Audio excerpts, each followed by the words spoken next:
Saúdamos a todos com a paz de nosso Senhor e Salvador Jesus Cristo. Estamos iniciando mais um programa EBD na TV.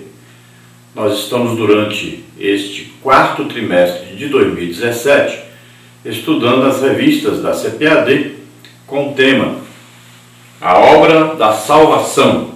Jesus Cristo é o caminho e a verdade e a vida. E nós temos como comentarista deste quarto trimestre de 2017 o pastor Cleiton Ivan, que é pastor ali em Joinville, Santa Catarina. Se você deseja nos convidar para estarmos aí com você e sua igreja, entre em contato conosco. Aí está o nosso telefone abaixo, nosso e-mail. Nosso e-mail é Henrique, L-H-A-S. L de Luiz, H de Henrique, A de Almeida, S de Silva. Henrique Lhas, @hotmail.com. E o nosso telefone, o DDD 99, nós moramos em Imperatriz, no Maranhão, e o telefone é 991520454.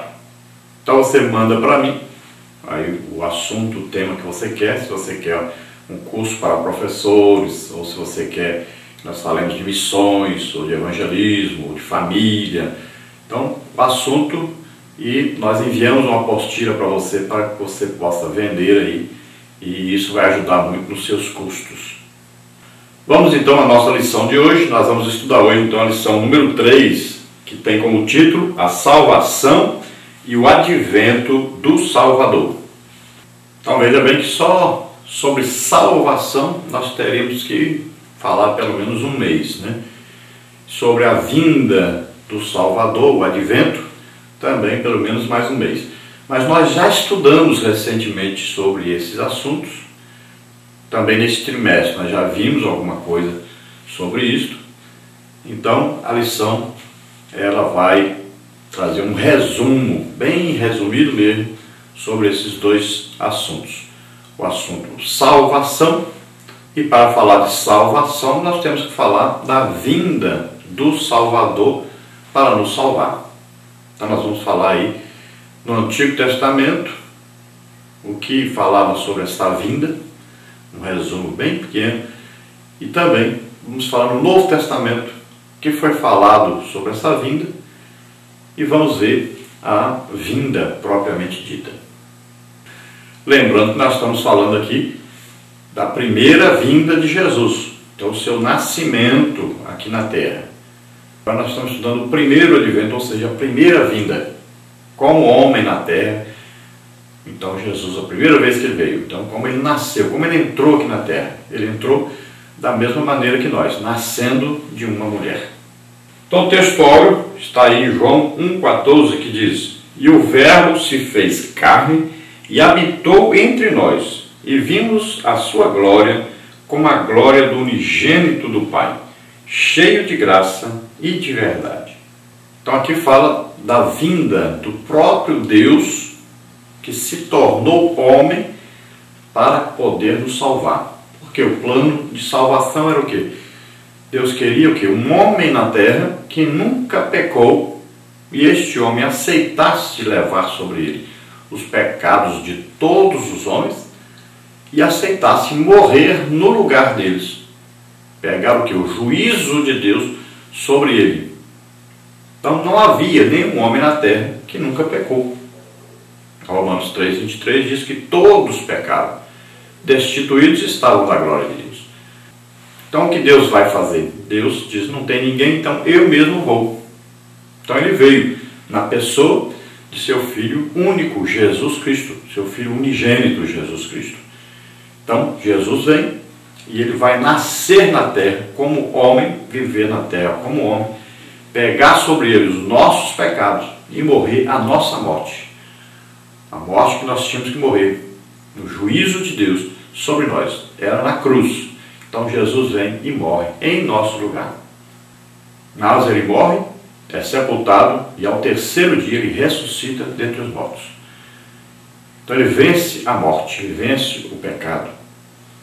E todo aquele que acredita nisso, veja bem, tudo que era preciso fazer para sermos salvos, Jesus já fez. Agora, as pessoas precisam só acreditar nisso. Confessando com a sua boca que é pecador, se arrependendo dos seus pecados.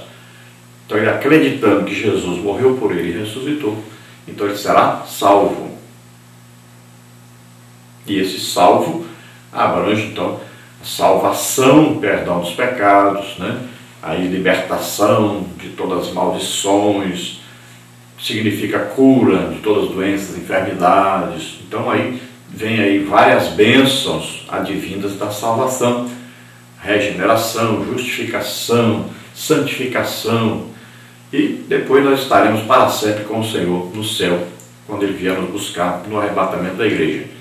A verdade prática diz: o nascimento de Jesus Cristo se deu dentro do plano divino para salvar a humanidade. Então havia um plano de redenção, plano de salvação. Quando é que foi feito? Antes mesmo de Deus criar o mundo, Ele já sabia. Deus não tem passado, presente e futuro. Ele já sabia que criaria todas as coisas, colocaria o homem aqui, o homem pecaria, precisaria de salvação. Então, ele já criou o plano de salvação. Ele já viu tudo acontecendo antes mesmo de acontecer, porque Deus é onipresente, Ele é onisciente, onipotente. Então, Ele sabe antes, na sua presciência, Ele sabe, antes de acontecer, Ele já sabe o que vai acontecer. Então, Ele já pode planejar tudo antes mesmo de ser criado. Então, quando falarmos antes da fundação do mundo, ou na fundação do mundo, então quer dizer isso. Antes mesmo de tudo ser criado, Deus já viu o que ia acontecer com a sua criação e já providenciou um plano de restauração desse homem, de salvação desse homem, porque Ele quer que este homem esteja com Ele, Ele ama este homem que Ele criou, ou seja, o ser humano. Vamos ver a leitura bíblica em classe, que está em João, capítulo 1, do versículo 1 ao versículo 14, que diz: no princípio era o Verbo, e o Verbo estava com Deus, e o Verbo era Deus. Ele estava no princípio com Deus. Todas as coisas foram feitas por Ele, e sem Ele, nada do que foi feito se fez. Nele estava a vida, e a vida era a luz dos homens. E a luz resplandece nas trevas, e as trevas não a compreenderam. Houve um homem enviado de Deus, cujo nome era João. Este veio para testemunho, para que testificasse da luz, para que todos crescem por ele. Não era ele a luz, mas veio para que testificasse da luz. Ali estava a luz verdadeira, que alumia todo homem que vê o mundo. Estava no mundo, e o mundo foi feito por ele, e o mundo não o conheceu. Veio para o que era seu, e os seus não o receberam. Estudamos a Trindade, já vimos que Deus é Pai, Filho e Espírito Santo. Sabemos que três pessoas distintas, um só Deus.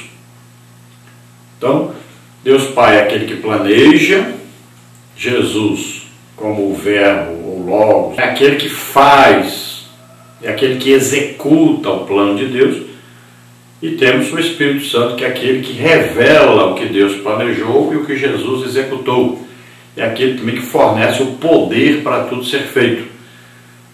Então, temos aí Pai, Filho e Espírito Santo. Então, no princípio, antes de existir qualquer coisa, Jesus já existe. Jesus não foi criado, Ele é Deus. E quando tudo foi criado, Ele estava ali presente. Estava ali Pai, Filho e Espírito Santo. E quando diz que a luz resplandece nas trevas, quer dizer que o mundo estava em trevas, o mundo vivia no pecado, sem Deus, sem paz, sem salvação. Isaías diz que era como uma terra seca e de repente nasceu ali uma planta, né? Então, Jesus veio ao mundo no tempo que Deus escolheu, na hora certa, para que tudo acontecesse conforme a vontade de Deus. Então Ele decidiu que hora, que dia, tudo ia acontecer. Então Jesus veio, nasceu na terra como homem, viveu na terra como homem, exerceu o seu ministério na terra como homem, mas ao mesmo tempo é Deus, Deus mesmo. Mas Ele se tornou em tudo semelhante aos homens, é claro, com a diferença de que Ele não nasceu com a semente de Adão, não nasceu em pecado, Ele foi concebido pelo Espírito Santo, no útero virgem de Maria. Maria era então a moça virgem e Jesus nasceu daí. Viveu como homem, se comportou como homem, e o Espírito Santo sempre esteve ali com ele, em seu ministério, provendo todo o poder necessário para que ele exercesse o seu ministério na terra e desse a vida por nós na cruz do Calvário, como homem, substituindo a cada um de nós. Se ele não se tornasse homem, ele não poderia nos salvar. Então tinha que ser um homem. O plano de Deus é um homem na terra que nunca pecou. Então Jesus, como nasceu concebido pelo Espírito Santo, não tinha semente do pecado, ele nunca pecou, ele era este homem, ele era o Cordeiro de Deus que veio para tirar o pecado do mundo, esse homem perfeito, sem nenhum pecado. Então ele pegou o pecado de todos nós sobre ele, morreu a nossa morte na cruz. Mas ele venceu a morte, venceu o pecado, ressuscitou, está à direita do Pai, onde continua intercedendo por nós. Glória a Deus. Então sabemos que o anjo Gabriel vem até Maria, comunica a ela, e ela aceita o plano de Deus, e então Jesus é concebido, e então Jesus é gerado no útero virgem de Maria, e nasce então na terra o Salvador, como qualquer outro homem nasce na terra, nasce de uma mulher. Nessa lição então teremos as seguintes partes, os seguintes tópicos. Primeira parte, o anúncio do nascimento do Salvador. Tópico 1, no Antigo Testamento. Tópico 2, anunciado pelos anjos. Tópico 3, desfrutado pela humanidade. Na parte 2, nós temos aí a concepção do Salvador. Tópico 1, um plano concebido desde a fundação do mundo. Tópico 2, o nascimento do Salvador. Tópico 3, um roteiro divino de vida. Na parte 3, nós temos aí o Verbo se fez carne e habitou entre nós. Vamos ver aí, tópico 1, a encarnação do Verbo. Tópico 2, a humilhação do servo. E tópico 3, o exemplo a ser seguido. Vamos ver então a introdução que diz: Deus não abandonou o ser humano no pecado. Por isso, o nascimento de Jesus marca o início de uma nova era para a humanidade, em que a promessa de perdão e de salvação, por intermédio de sua encarnação, posterior crucificação e morte, foi efetuada por ele na cruz a fim de nos redimir. Então Deus não nos abandonou no pecado, não nos deixou só. Poderia Deus ter então se irado contra o homem e destruído o homem, mas Deus planejou a nossa salvação e executou então essa salvação através de seu Filho Jesus Cristo, e nós então podemos ter a oportunidade de salvação.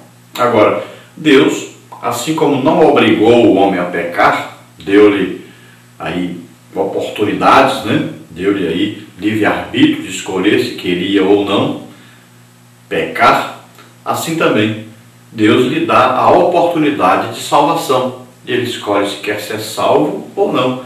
A oportunidade é dada. Tudo que era preciso fazer para sermos salvos já foi feito. Jesus fez por nós. Agora as pessoas só precisam crer nisso, aceitar isso, reconhecendo que é pecador, pedindo perdão a Deus, crendo naquilo que Deus já fez por nós. Então a salvação já foi executada por Jesus, levando os nossos pecados sobre ele, morrendo na cruz, ressuscitando. Só precisamos então agora o quê? De crer nisso. Então os homens têm a oportunidade de serem salvos. Todos os homens. Deus quer que todos sejam salvos. Está escrito assim na palavra de Deus. Está aí em 1 Timóteo capítulo 2, dizendo que todos, Deus deseja que todos sejam salvos. E venha o pleno conhecimento da verdade. Que verdade? Que há um só Deus e um só mediador entre Deus e os homens, Jesus Cristo, o homem. Aquele que se fez homem, morreu por nós, em nosso lugar. Quando se fala de encarnação, quer dizer isso.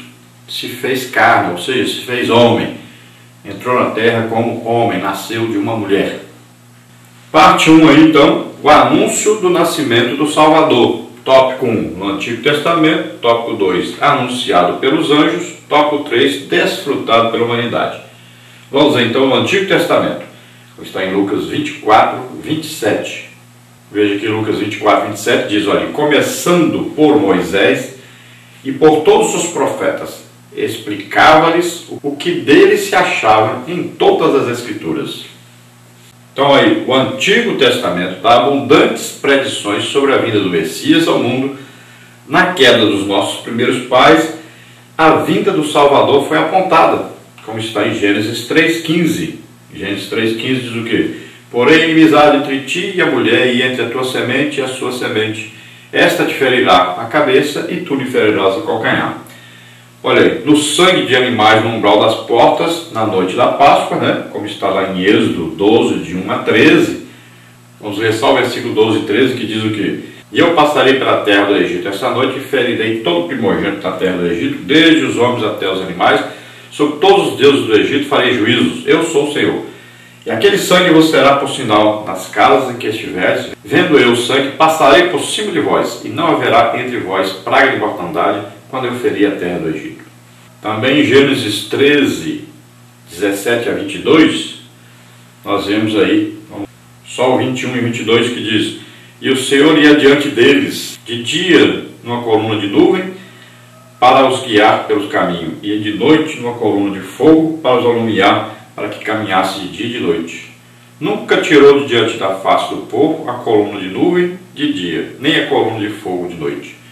Mas nos 26 salmos messiânicos, então nós vamos ver vários salmos messiânicos, e entre eles vamos destacar o Salmo 22, versículo 1, diz: Deus meu, por que me desamparaste?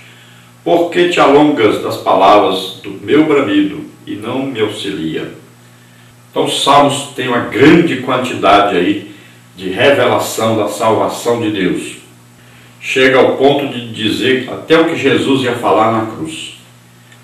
Também na volta do exílio babilônico e nos profetas, especialmente o livro de Isaías, denominado o livro messiânico do Antigo Testamento. Veja, por exemplo, Isaías 9, 2, que diz: O povo que andava em trevas viu uma grande luz, e sobre os que habitavam na região da sombra da morte resplandece a luz. Isaías 11, versículo 1, por exemplo, olha: Porque brotará um rebento do tronco de Jessé, e das suas raízes um renovo frutificará. Isso sem falar Isaías 53, que fala claramente sobre Jesus. Isaías 53, 4, por exemplo, diz: verdadeiramente Ele tomou sobre si as nossas dores, nossas enfermidades. Então, é bem clara a palavra de Deus no Antigo Testamento sobre a vinda do Messias, sobre o Salvador. Fala sobre a libertação do povo, da cura do povo, da prosperidade do povo. Fala de tudo que Deus tem de bom para o ser humano. Fala a mensagem maravilhosa da salvação do homem. Então, ali precisava o quê? Das pessoas prestarem atenção à palavra de Deus e ter aquela expectativa da vinda do Messias, crerem nisso, crerem nas promessas de Deus. Então as pessoas seriam o quê? Justificadas pela sua fé em Deus, e uma fé no futuro, na vinda do Messias. Nós temos uma fé no passado. Jesus já veio no passado, morreu por nós na cruz, ressuscitou. Então nossa fé é no passado. A deles era o quê? Uma fé no futuro. Acreditar na vinda do Messias, acreditar nas promessas futuras de Deus. E isso justificaria a cada um. Já no Novo Testamento, o que nos justifica é a fé naquilo que já foi feito no passado. Jesus já veio, já morreu por nós, já ressuscitou. Então nós vamos acreditar naquilo que já foi feito. E eles tinham que acreditar naquilo que iria ser feito. Veja bem que a Bíblia diz: creu Abraão em Deus e foi justificado por sua fé. No tópico 2 nós temos aí anunciado pelos anjos. Então, o anjo Gabriel apareceu a Maria e lhe deu instruções de como ela conceberia milagrosamente o menino Jesus. Você veja aí Lucas 1, 30 a 38. Veja aí o versículo 30 diz: Disse-lhe então o anjo: Maria, não temas, porque achaste graça diante de Deus. E eis que em teu ventre conceberás e darás à luz um filho, e por-lhe-ás o nome de Jesus. Este será grande e será chamado Filho do Altíssimo, e o Senhor Deus lhe dará o trono de Davi seu pai. Reinará eternamente na casa de Jacó, e o seu reino não terá fim. E disse Maria ao anjo: Como se fará isto, visto que não conheço o varão?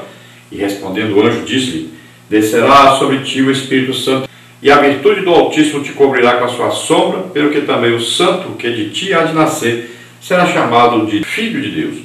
Então, quando os anjos anunciaram o nascimento do Salvador aos pastores, estes foram tomados de grande alegria e glória do Senhor. Veja aí Lucas 2,9, que diz: eis que um anjo do Senhor veio sobre eles, e a glória do Senhor os cercou de resplendor, e tiveram grande temor. E o anjo lhes disse: não temais, porque eis aqui vos trago novas de grande alegria, que será para todo o povo, pois na cidade de Davi vos nasceu hoje o Salvador, que é Cristo o Senhor. Olha aí, pois ao ouvirem palavras tão alentadoras, e o coral dos anjos cantando, foram imediatamente à procura do Salvador. Veja Lucas 2, 13 a 18. O versículo 13 diz: e no mesmo instante apareceu com o anjo uma multidão dos exércitos celestes, louvando a Deus e dizendo: glória a Deus nas alturas, paz na terra, boa vontade para com os homens. Versículo 16 diz: olha, foram apressadamente, acharam Maria e José e o menino deitado na manjedoura. Então veja que, além do anjo Gabriel vir a Maria revelar sobre o Salvador Jesus Cristo, os pastores que estavam no campo, então eles viram também, vieram anjos, uma multidão de anjos, e foi anunciado para eles também que havia nascido o Salvador, e eles foram até onde ele estava. Onde ele estava? Ele estava na manjedoura, na cidade de Belém. Veja bem, são os pastores que estavam no campo, cuidando de ovelhas. Veja bem, não confunda esses pastores que estavam no campo com aqueles astrólogos, aqueles sábios, né, que vieram do Oriente visitar Jesus. Viu? Não confunda, não são as mesmas pessoas. E são épocas totalmente diferentes. Os pastores, no dia que Jesus nasceu, foram chamados para irem lá ver Jesus na manjedoura. Jesus estava na manjedoura. Agora, os sábios vieram 2 anos depois e encontraram Jesus numa casa, não foi na manjedoura. Jesus já tinha por volta de 2 anos. Veja bem que Herodes mandou matar as crianças, né, de 2 anos para baixo, exatamente porque ele calculou o tempo que os magos passaram ali, falar do nascimento do rei. Então ele mandou matar, já que estava com quase então 2 anos, ou com 2 anos, quando então esses magos, ou astrólogos, né, ou sábios, vieram do Oriente, né, seguindo a estrela, e acharam então onde Jesus estava. Agora Jesus estava numa casa em Belém, não tinha mais recenseamento, acabou o recenseamento, agora tinha lugar para eles ficarem. Então o tópico 3 diz: desfrutado pela humanidade. A visita dos pastores e dos sábios simboliza toda a raça humana à procura de Deus. Essa visita não se deu num belo palácio ornado de ouro, mas numa simples manjedoura cheia de animais e palha, um lugar inóspito para o grande rei Salvador. Mas foi ali que Deus mostrou-se em toda a sua singeleza e simplicidade, quando foi ao encontro do homem pecador, uma vez perdido e entregue ao opróbrio do pecado, como está em João 1,9. João 1,9 diz: olha, aí estava a luz verdadeira que alumia todo homem que vem ao mundo. Estava no mundo e o mundo foi feito por ele, e o mundo não o conheceu. Veio para o que era seu e os seus não recebeu. Mas a todos quantos o receberem, deu-lhes o poder de serem feitos filhos de Deus, aos que creem no seu nome. Houve aqui um pequeno erro, porque não foram os pastores e os sábios que visitaram Jesus na manjedoura, foram só os pastores que estavam no campo, lá em Belém. Os sábios já encontraram Jesus numa casa, né? Já 2 anos depois. Então faltou aí incluir a casa, né? Mas todos 2 eram lugares singelos, lugar de nascer alguém muito pobre, né? Não era nem lugar de nascer uma pessoa pobre, mas é uma pessoa muito pobre. Então Jesus nasceu, foi colocado ali na manjedoura, ali os pastores vieram visitá-lo, né? Ele poderia ter nascido no melhor e mais bonito palácio do mundo, né? Um berço, ser colocado num berço de ouro, porque ele era o rei, e o rei dos reis. Mas não, ele veio na humildade, ele veio nascer como um homem pobre, veio nascer como aquele que viria trazer a salvação espiritual aos homens. Não é uma coisa material. Então aquele que fez tudo, que criou tudo, era dono de tudo, se fez o menor de todos, o mais humilde de todos, o mais pobre de todos. Olha só que coisa maravilhosa que Deus fez. Isso se chama amor. É muito amor. Deus mesmo que criou tudo, fez tudo, vinha à terra como o mais pobre dentre os habitantes da terra. Na parte 2 nós temos aí a concepção do Salvador. Tópico 1, um plano concebido desde a fundação do mundo. Tópico 2, o nascimento do Salvador. Tópico 3, um roteiro divino de vida.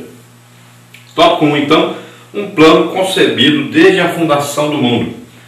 Jesus Cristo é o Cordeiro de Deus que foi morto desde a fundação do mundo, como está em Apocalipse 13:8. Olha aí o que diz lá. E adoraram-na todos os que habitam sobre a terra, esses cujos nomes não estão escritos no livro da vida do Cordeiro, que foi morto desde a fundação do mundo. Então, quando fala desde a fundação do mundo, quer dizer que antes que todas as coisas fossem criadas, Deus, na sua presciência, já viu que criaria todas as coisas, colocaria o homem aqui na terra, o homem pecaria, precisaria de salvação. Então Deus já planejou a sua salvação através, então, do Cordeiro de Deus que tira o pecado do mundo, que é Jesus Cristo. Então no Antigo Testamento nós vamos ver o Cordeiro sendo morto, né, na Páscoa, como nós vimos na lição passada, e aquilo trouxe o quê? O livramento do povo. O povo estava escravo, pobre e doente. Eles comeram do Cordeiro, saíram então do Egito, saíram, quer dizer o que? Estão livres da escravidão. Com prata e com ouro, saíram pobres, ficaram ricos, e não havia entre eles nenhum só doente ou enfermo, né? Ou inválido, depende da tradução aí. Então olha só, isso se chama redenção, isso se chama salvação. Lá uma coisa material, para nós uma coisa espiritual. Então quando nós aceitamos a Jesus como Senhor e Salvador, nós aceitamos o Cordeiro de Deus que tira o pecado do mundo, o Cordeiro legítimo, perfeito, né? E o que acontece? Nós somos livres da escravidão do pecado. Deus não quer que ninguém passe fome mais, fique pobre aí, sem ter o que comer. Deus não quer isso para os seus filhos. E Ele nos dá tanto condição de vivermos sobre a terra, como nos dá riquezas imensas espirituais. Como, por exemplo, na terra nos dá o que? Os dons do Espírito Santo, o batismo do Espírito Santo, os dons, coisas maravilhosas.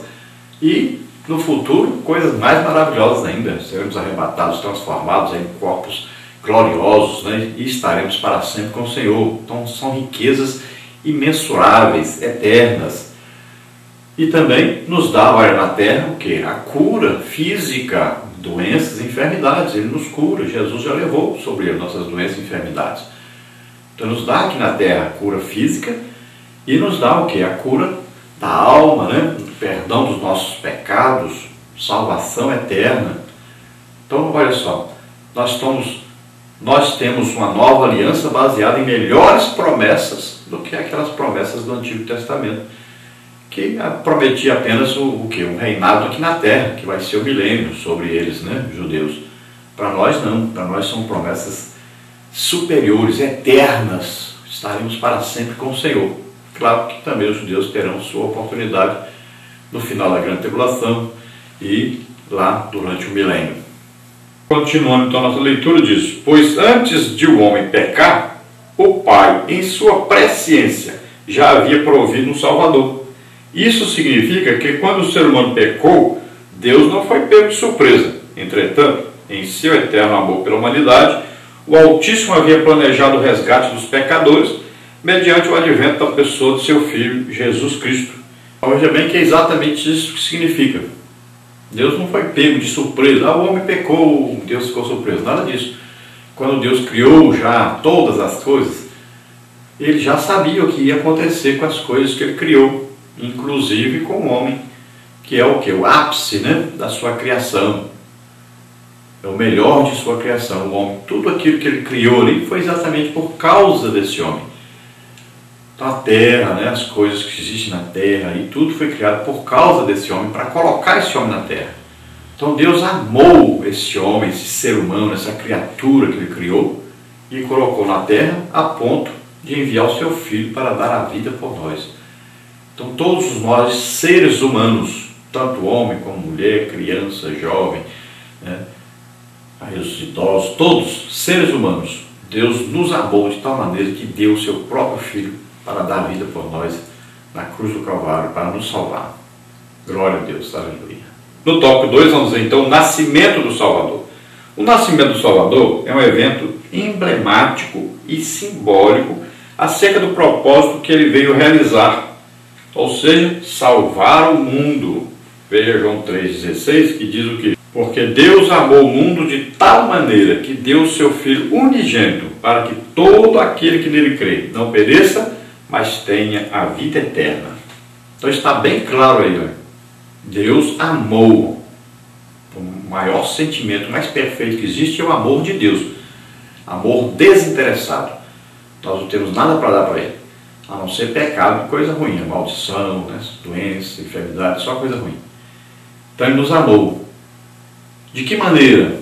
De uma maneira tão especial, tão maravilhosa, que Ele nos deu o quê? Tudo que Ele tinha de melhor, de mais importante. Ele nos deu o seu Filho unigênito. Unigênito por quê? Único Filho. Único na Trindade, né? Aí, ó, Pai, Filho e Espírito Santo. Então aqui é Filho unigênito. Não existe outro Filho. E como Jesus, não existe, não existiu e nunca vai existir. Agora, nós somos filhos de Deus por adoção, porque aceitamos a Jesus como Senhor e Salvador. Mas nunca vamos ser como Jesus. Jesus é Deus. Nós nunca seremos Deus. Então Ele amou o mundo, aí o mundo significa todas as pessoas que existem, que estão aí na terra. Para que Ele deu então o seu Filho? Para morrer por nós, para que nós possamos ter a vida eterna com Deus. Vida em abundância, salvação. Continuando então, para isso o Filho nasceu longe de casa, peregrinou para Belém, sem acomodações adequadas, num ambiente inóspito e extremamente humilde, como está em Lucas 2, de 1 a 7. Veja o versículo 4 aí, ó. E subiu da Galiléia também José, da cidade de Nazaré, a Judéia, a cidade de Davi, chamada Belém, porque era da casa e família de Davi, a fim de alistar-se com Maria, sua mulher, que estava grávida.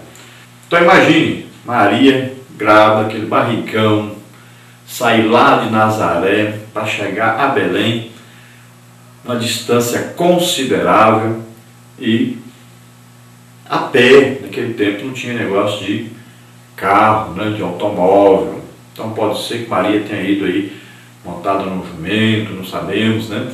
Mas a dificuldade foi muito grande. E ele saiu então lá de Nazaré, lá na Galiléia, e veio para Belém, que fica na Judéia, cá embaixo.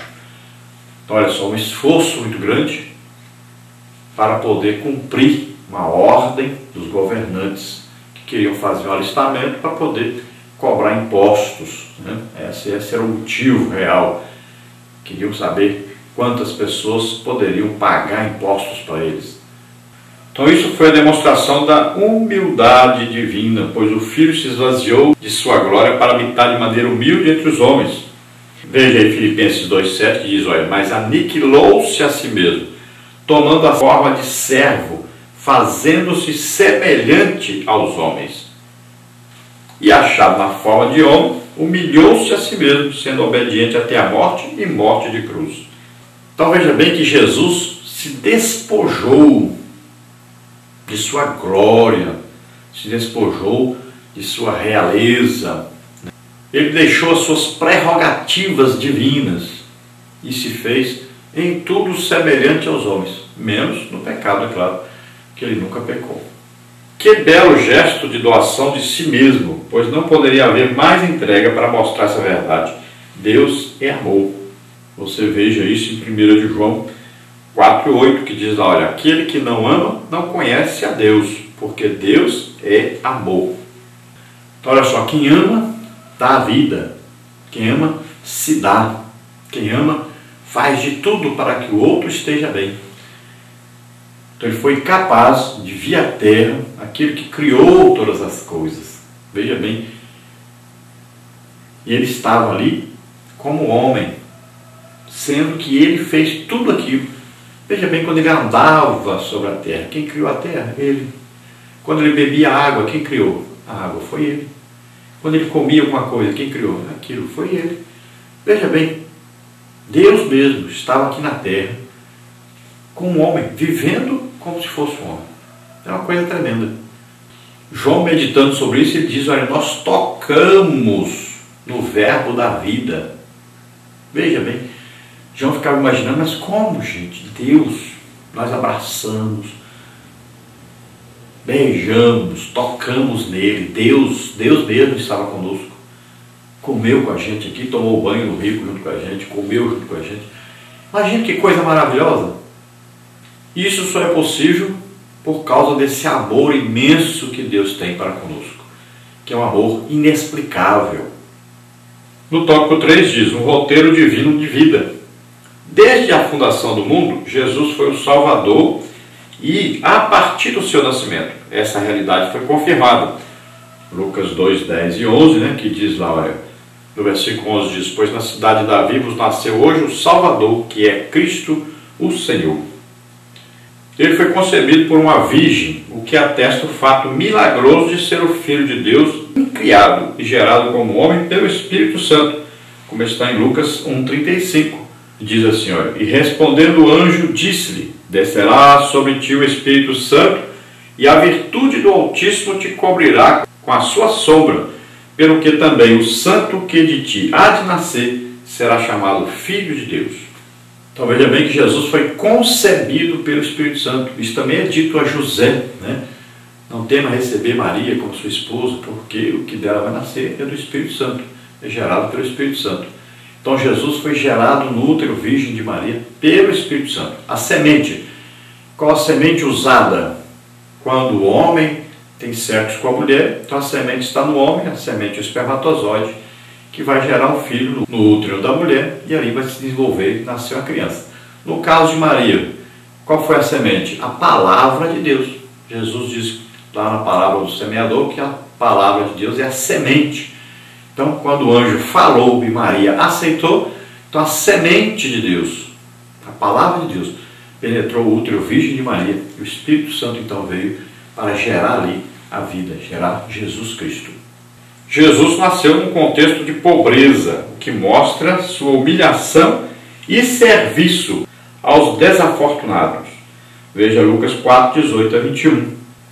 Versículo 18, por exemplo, diz, olha, o Espírito do Senhor é sobre mim, pois que me ungiu para evangelizar os pobres, e enviou-me a curar os quebrantados de coração, a pregoar a liberdade aos cativos e dar vista aos cegos, e pôr em liberdade os oprimidos, e anunciar o ano aceitável do Senhor. Então veja que Jesus veio para o povo, para aqueles que queriam, para aqueles que sentiam necessidade de Deus. Todos aqueles que desejam, que sofrem, que desejam Deus, que buscam por Deus, encontram Deus através de Jesus Cristo. Continuando aí, o filho de Maria cresceu numa família, o que mostra a importância que Deus dá à célula máter da sociedade. Veja aí Lucas 2,40, diz assim, e o menino crescia e se fortalecia em espírito, cheio de sabedoria, e a graça de Deus estava sobre ele. Então aqui fala do menino Jesus junto com a sua família, que ali era Maria e José por enquanto, depois nasceram os outros. Mas em família. Veja bem, Deus é mais importante para nós que qualquer coisa, deve estar sempre em primeiro lugar. Mas em segundo lugar está a família, a nossa família, não é a igreja. A igreja fica em terceiro lugar. Mas em segundo lugar na nossa vida deve estar sempre a nossa família.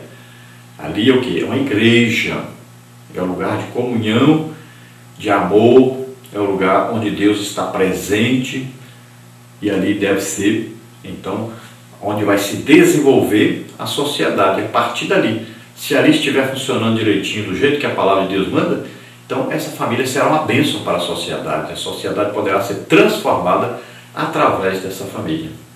Continuando então, assim o ministério terreno de Jesus seria abrangente. Veja Lucas 2,49, diz, olha, E ele lhes disse: por que é que me procuráveis? Não sabeis que me convém tratar dos negócios de meu Pai? Então Jesus veio para fazer a obra de Deus, executar o plano de salvação de Deus, que salvaria a todos, todos que quiserem, todos que se chegarem para Deus, arrependidos dos seus pecados, e crerem no sacrifício de Jesus no lugar deles, será salvo. Continuando então, mostrando que o reino de Deus já havia chegado à terra. Lucas 10, 9 e 11. Veja aí a ordem de Jesus para os discípulos. E curai os enfermos que nela houver, e dizei-lhes: é chegado a vós o reino de Deus. Então Jesus pregava o evangelho do reino de Deus. O evangelho que dizia: aqui está o rei, aqui está o Salvador. Então ele quer governar sobre vocês, governar sobre todos. Então ele pregava o reino de Deus na terra. Mas as pessoas não conheceram como Salvador, não conheceram como Deus, não receberam como Deus. Então, não foi possível Jesus governar sobre os judeus naquela época. Ele vai governar sobre eles no milênio, durante 1000 anos, estará ali, em Jerusalém, governando. Agora, para nós, é uma coisa superior, né? Nós sabemos que Jesus é o Rei dos Reis, que Ele é Deus, e Ele governará sobre nós, e Ele governa sobre nós, porque Ele é Deus. Então Ele não é apenas um rei, Ele é o Rei dos Reis. Ele não é apenas o Senhor, Ele é o Senhor dos Senhores. Ele não é apenas um homem, Ele é Deus. Vamos ver agora então a parte 3, que diz: o Verbo se fez carne e habitou entre nós. E nós temos aí 3 tópicos. Tópico 1, a encarnação do Verbo. Tópico 2, a humilhação do servo. Tópico 3, o exemplo a ser seguido. Tópico 1 então diz: a encarnação do Verbo. A Bíblia afirma reiteradas vezes que o Filho de Deus se tornou carne. Veja 1 Timóteo 3,16, que diz o que lá? Olha aí. E sem dúvida alguma, grande é o mistério da piedade. Aquele que se manifestou em carne foi justificado em espírito, visto dos anjos, pregado aos gentios, crido no mundo e recebido acima da glória. 1 de João 4,2 diz o que? Olha, nisto conhecereis o Espírito de Deus. Todo espírito que confessa que Jesus Cristo veio em carne é de Deus. Olha aí, 2 de João, versículo 7. Porque já muitos enganadores entraram no mundo, os quais não confessam que Jesus Cristo veio em carne. Esse tal é o enganador e o anticristo. Olha aí, 1 de Pedro 3,18. Porque também Cristo padeceu uma vez pelos pecados, o justo pelo injusto, para levar-nos a Deus, mortificado na verdade na carne, mas vivificado pelo Espírito. E em 1 de Pedro 4,1 diz, olha, ora, pois, já que Cristo padeceu por nós na carne, amai-vos também vós com este pensamento, que aquele que padeceu na carne já cessou do pecado. Então está mais do que revelado e mostrado aí que Jesus veio e se fez homem. Veio o quê? Na carne, né? Aqui, homem. Não é carne aqui, claro, os pecados da carne. Aqui quer dizer, carne aqui quer dizer que se fez homem. Continuando, ou seja, uma pessoa inteira, de carne e osso, em pleno uso de suas funções psíquicas. Sobre isso, o apóstolo Paulo escreveu que Jesus realizou a reconciliação no corpo da sua carne.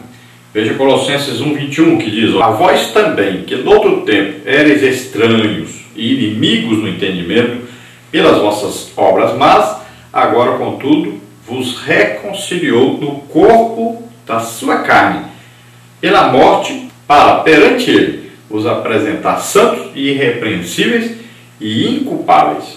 Jesus, o que? No corpo da sua carne, quer dizer, na sua humanidade, ele como homem, então, ele morreu por nós para nos salvar. Então ele nos reconciliou com Deus. Estávamos separados de Deus, a ira de Deus estava sobre nós, e ele nos reconciliou com Deus, fazendo pecado em nosso lugar, tomando nosso pecado sobre ele. Então a ira de Deus passou de nós para ele, e ele morreu na cruz, porque o juízo de Deus veio sobre ele. Então veja só, ele aplacou a ira de Deus.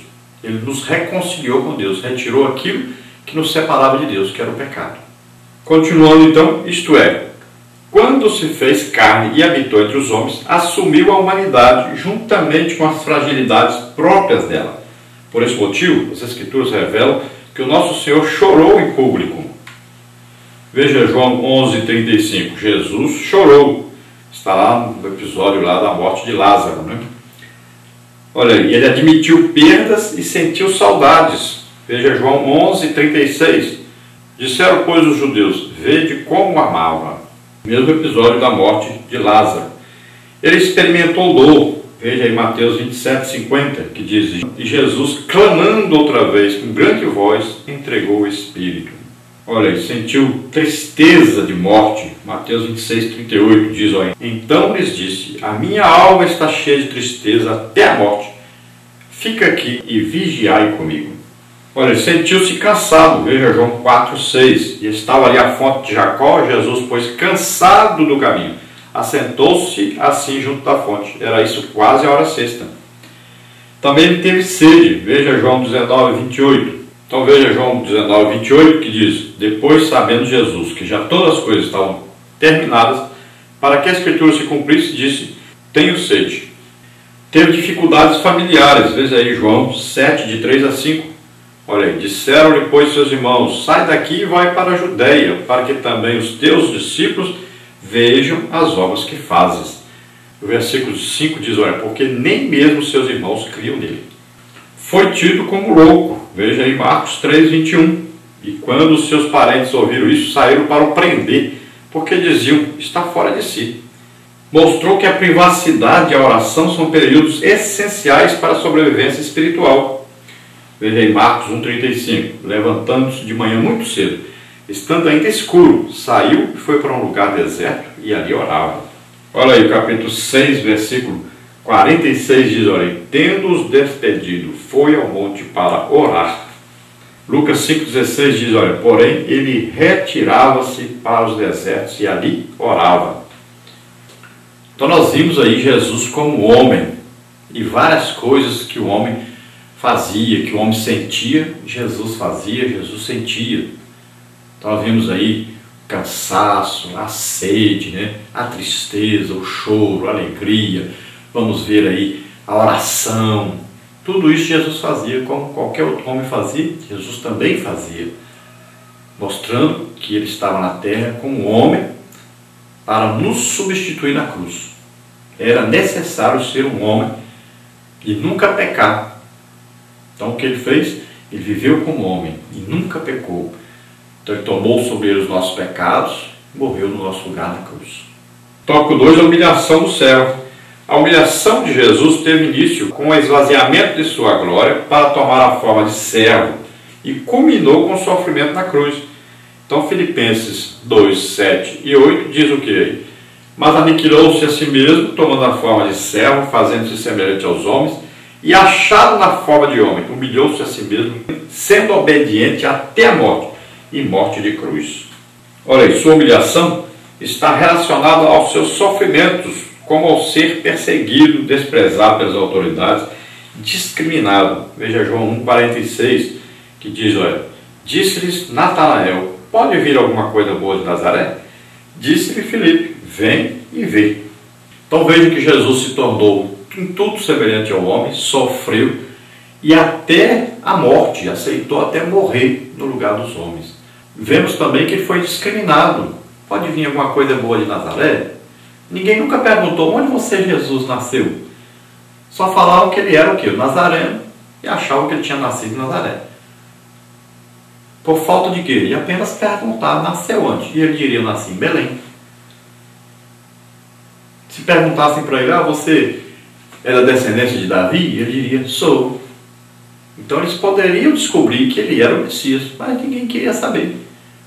Ninguém perguntou, ninguém queria saber os detalhes para poder reconhecê-lo como Salvador.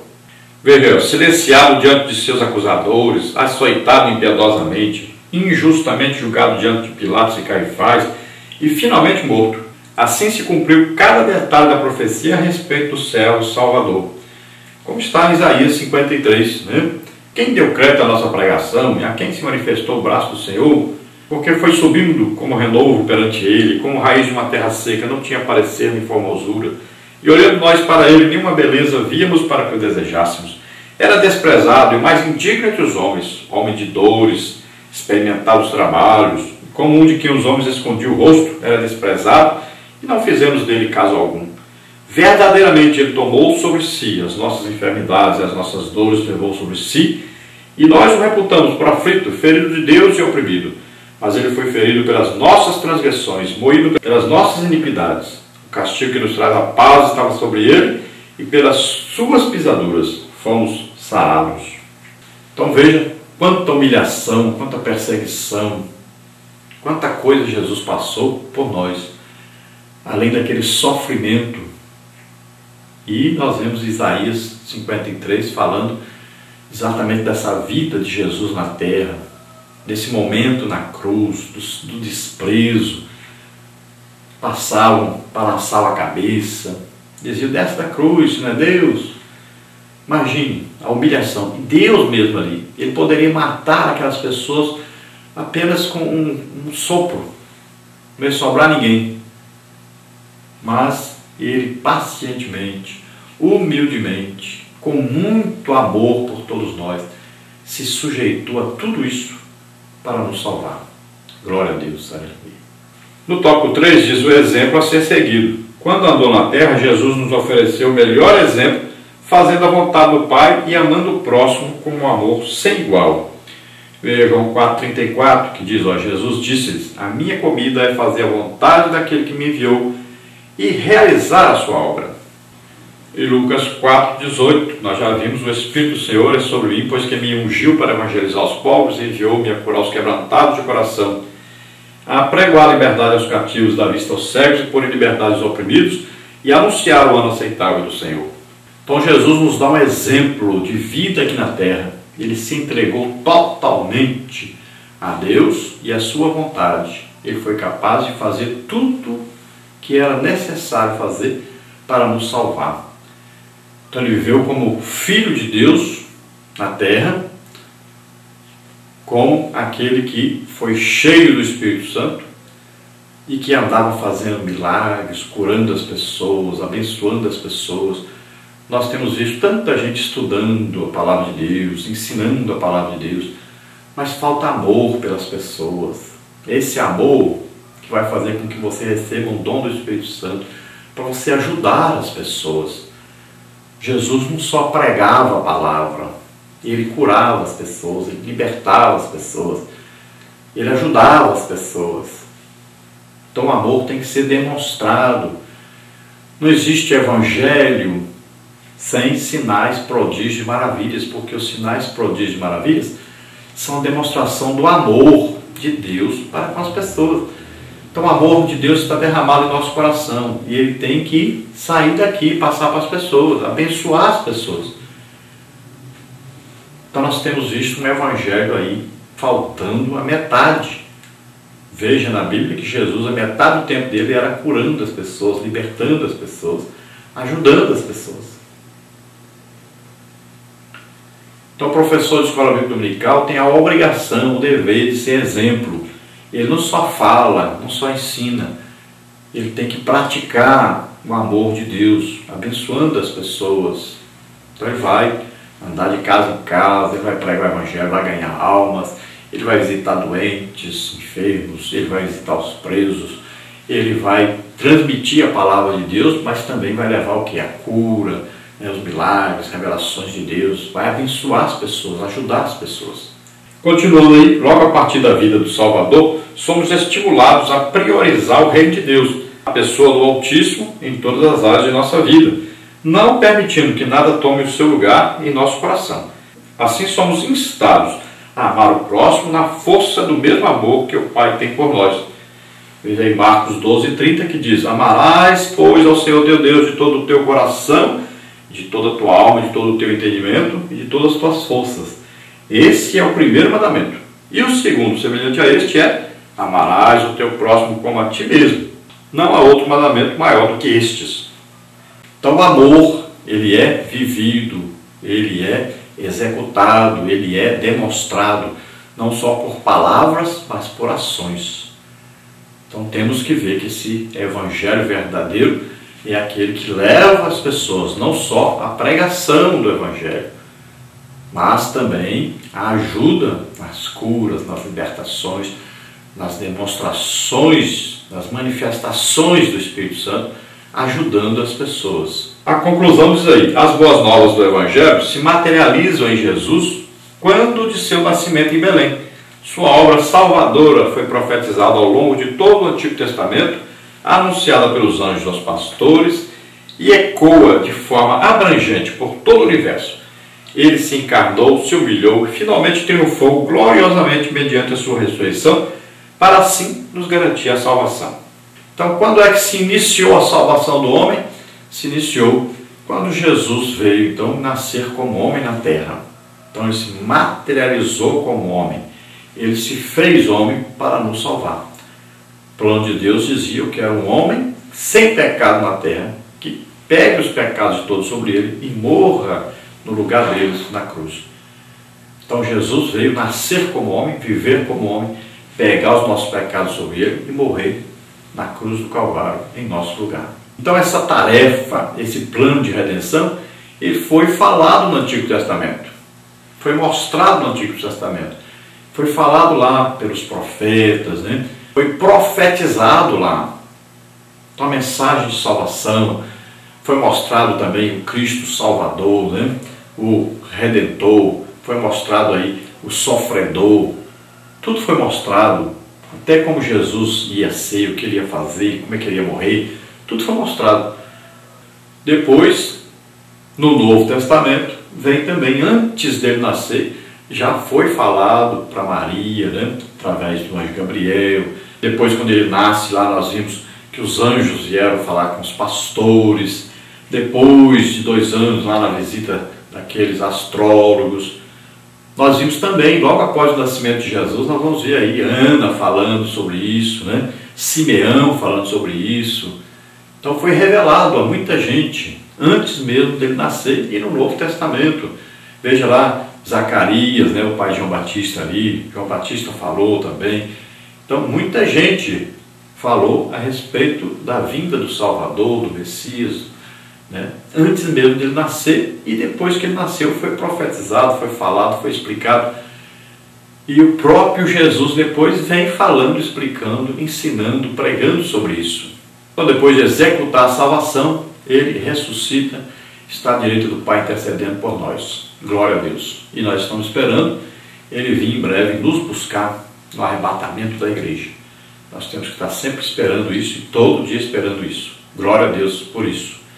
Vamos orar agora. Se você deseja, então, agora, fazendo um retrospecto da sua vida, você deseja se arrepender agora dos seus pecados, pedir perdão a Deus e aceitar esse plano de redenção, esse plano de salvação de Deus na sua vida, então você só precisa agora pedir perdão a Deus pelos seus pecados e precisa acreditar que Deus enviou o seu Filho Jesus Cristo a nascer na terra como homem, viver como homem, tomar sobre ele os nossos pecados, morrer por nós na cruz e depois ele ressuscitou e está vivo para todos sempre. Ele é Deus mesmo. Então acreditou nisso, se arrependeu dos seus pecados, você é salvo agora. Vamos orar juntos agora.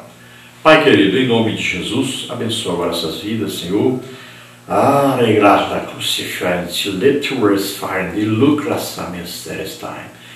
Em nome de Jesus, aceite o sacrifício de Jesus na cruz por você. Creia na sua salvação. Acredite, Deus te ama e quer te salvar agora. Em nome de Jesus, receba a salvação, o perdão de todos os pecados. Ó Pai querido, escreve o nome deles no livro da vida, abençoa essas vidas, Senhor, em nome de Jesus. Eu ministro sobre eles também, Senhor, a tua cura agora, a tua libertação, em nome de Jesus. Solta essas vidas, toda enfermidade, toda doença, todo mal, solta agora em nome de Jesus. Receba em nome de Jesus o poder de Deus agora na sua vida. Receba a salvação em nome de Jesus. Amém? Glória a Deus. Aleluia. Olha, se você quer nos convidar para estarmos aí, para darmos uma palestra para professores, superintendentes, pastores, interessados pela Escola Bíblica Dominical também. Então nós podemos estar aí, nós enviamos uma apostila para você tirar cópias, vender aí. Não é para mandar o dinheiro para mim, nem me dar o dinheiro. É para ajudar você no seu evento. Então você vende aí as apostilas, faz inscrição, faz o seu evento, né? Dá para você pagar a minha ida, minha volta, me dar ainda uma oferta para me ajudar. dá para dar almoço para o povo, dá para fazer tudo. Então, você nos convide, nós estaremos aí com você. Também nós damos palestras sobre a dons do Espírito Santo, sobre missões, eu já fui missionário, damos palestras sobre evangelismo, damos palestras sobre família. Então você nos convide, nós estaremos aí, seja o que for o assunto, o tema, passe para nós, nós vamos estudar isso, né? Vamos levar a palavra de Deus até vocês e também nós vamos ministrar aí as curas, libertações, batismo do Espírito Santo e também lembrando de deixar um dia aí para nós pregarmos e ganharmos almas. Sempre todo lugar que nós vamos, nós ganhamos muitas almas. Nós pregamos o Evangelho, ganhamos almas e oramos pessoa por pessoa e Jesus cura muitas pessoas. Tem desaparecido muitos caroços no seio, caroços aí no umbigo, na barriga, né? Na virilha. E tem muita gente sendo curada de coluna, aí, também de depressão, pessoas sendo libertas, né? Pessoas sendo batizadas no Espírito Santo, e curas diversas, mas muitas curas mesmo, todo tipo de cura. Nós já vimos até o aleijado levantar e andar, já vimos gente de perna quebrada consertar, de pé quebrado consertar, né? Hérnia de disco, pico papagaio, isso é muita gente curada, aí artrite, bursite, visão, a pessoa passa a ver claramente, a pessoa surda passa a ouvir. Então, muita maravilha Deus tem feito. Então você nos convide e nós queremos estar aí com você na sua igreja, levando a palavra de Deus, levando também essa parte do Evangelho que está tão esquecida, que é a presença de Deus na igreja fazendo milagres, maravilhas, né? Sinais, prodígios e maravilhas. Deus abençoe os irmãos. Nós vamos passar para você a nossa agenda agora para que você não marque a mesma data que já está marcada. Então, dias 12, 13, 14 e 15 do 10, essa semana, esse fim de semana, estaremos aí em Fortaleza, Ceará, no bairro Barra do Ceará, Assembleia de Deus Emanuel, Tempo Central, Rua Alves Lima, 321, Cristo Redentor. Esteja aí conosco.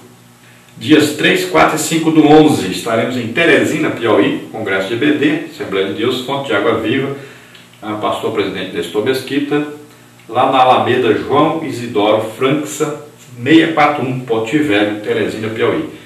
Dia 14 do 11 estaremos em Porto Franco, Maranhão, que é na segunda terça-feira de novembro, falando sobre dons do Espírito Santo. Dias 18 e 19 do 11 estaremos em Ribeirão das Neves, lá em Coladinho, em Belo Horizonte, Minas Gerais, lá numa cruzada evangelística e também no trabalho de EBD. Depois, dos dias 1, 2 e 3 de dezembro, estaremos em Sorocaba, em São Paulo, falando lá sobre dons, EBD avivada, lá na Assembleia de Deus, Evangelho Pleno. E em 27 de fevereiro de 2018, nós temos aí Tumbiara, Goiás, lá com o pastor José dos Santos. Só temos isso marcado, então você entra em contato conosco, nós estaremos aí com você e sua igreja. Temos muita data vaga ainda e para o ano que vem temos quase nada marcado. Então marque conosco que nós estaremos aí na sua igreja. Glória a Deus, a paz do Senhor a todos.